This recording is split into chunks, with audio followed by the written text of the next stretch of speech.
Hi everyone, my name is Liabilities. I'm an accounting graduate and a data analyst.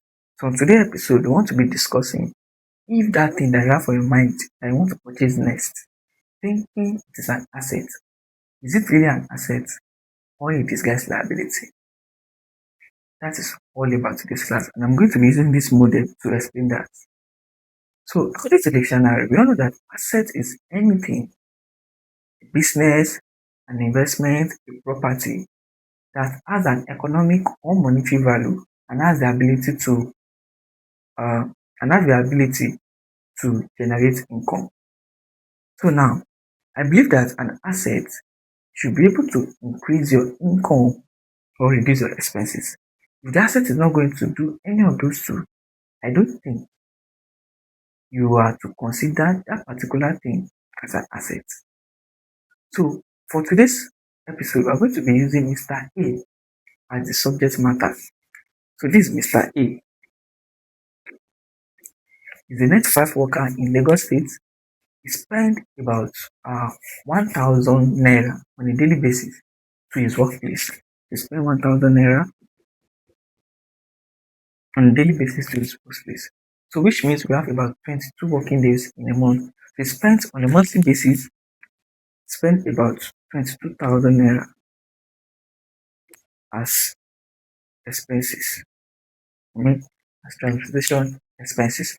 So now, he started saving to purchase a car so that he can sort his transportation expenses.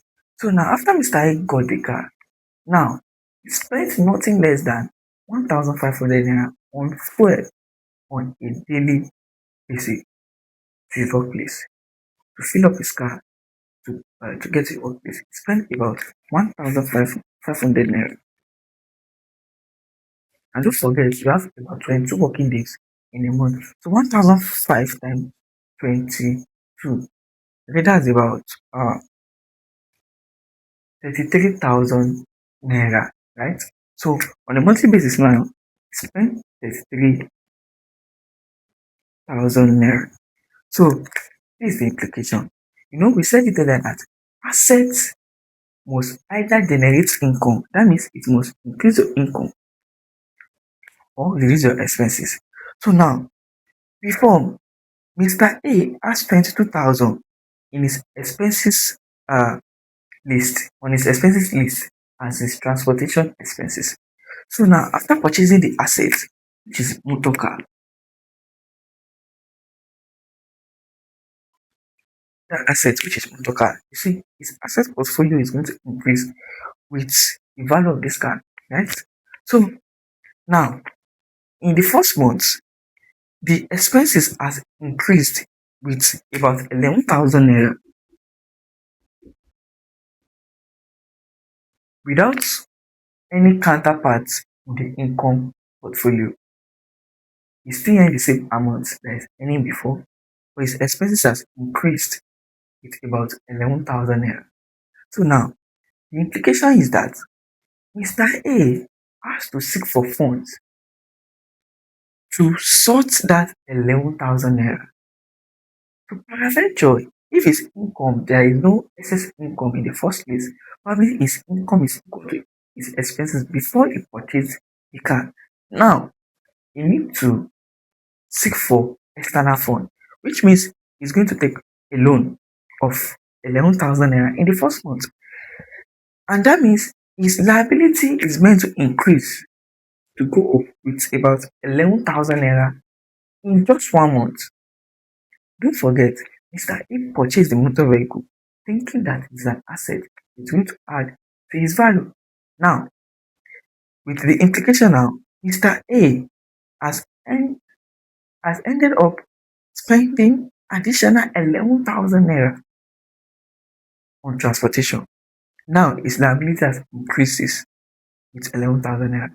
In the space of 3 or 4 months, Mr. A will end up with debt of about 45,000 naira, excluding interest, if he is not taken.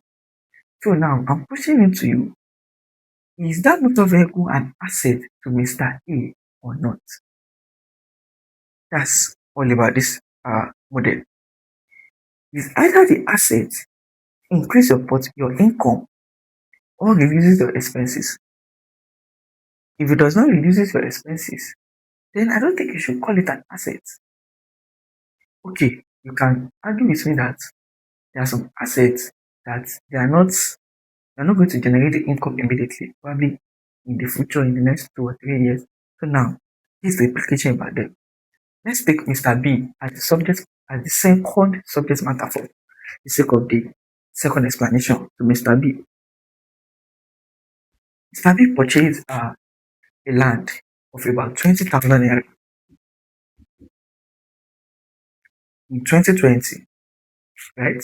So on a yearly basis, Mr. B spent about 1,005 in keeping the land safe and uh, keeping it safe and abide with the rules and regulation of the state, right? So that's 1,005 as the expenses on the land.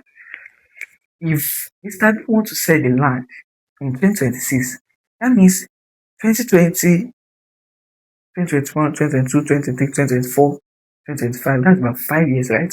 He has spent 1,005 times 5. So that's about 7,005, right? So he has spent 7,005 in the space of 5 years and the expenses on the land, right? So now, this 2026, Mr. B wants to sell the land and eventually was lucky to sell the land for about 40,000 naira. That's the uh, income generated after selling the land, right? 40,000 naira. So if you deduct 27.5 from 40,000 naira, you still have about 12,005 left. So now I'm asking you, is that land an asset or a liability? Because Mr. B, after the cost of purchasing the land, after the expense, all the expenses that he spent on the land, he still have about 12,005 added to his income portfolio, right? So is that land an asset or a disguised liability? In the case of Mr. E, he purchased a motor vehicle thinking that he is going to he is going to it's added to his asset portfolio with the value of the car, right? By the end of the month, he ended up increasing his expenses against his income, which led to taking of external load, which in the next of 3 to 4 months, his debt ratio is going to go much more higher than how it was. So now, the question is, before you purchase that next thing, thinking it's an asset, before you uh, purchase that next luxury wristwatch, car, land, house, ask yourself, is it going to add to my income or reduce my expenses? Especially if you're in the middle class or the low class, you don't purchase the same level of assets with the upper class. Their income, the upper class, we know that their income has exceed their expenses in probably about 1,000 in about 1,000 percentage. So irrespective of the asset that they purchase, even if it increases their expenses against their income, it will still not affect uh, the income as much as you as a lower class or a middle class. So before you purchase the next asset, make sure you ask yourself, is it going to increase my income or reduces the expenses? If it is not going to do any of those two, it is not an asset. And if it is going to increase your expenses against your income, I don't think it is an asset. So thank you for watching. Make sure you like and subscribe for more of this. And even if you're a data analyst, you are planning to learn more about data analysis, I think I'm very sure you're on the right page. Make sure you like and subscribe. I'm going to be doing more episodes on data analysis, simplifying data concepts in a well structured manner, just like the one we just did. Thank you for watching. See you in the next episode.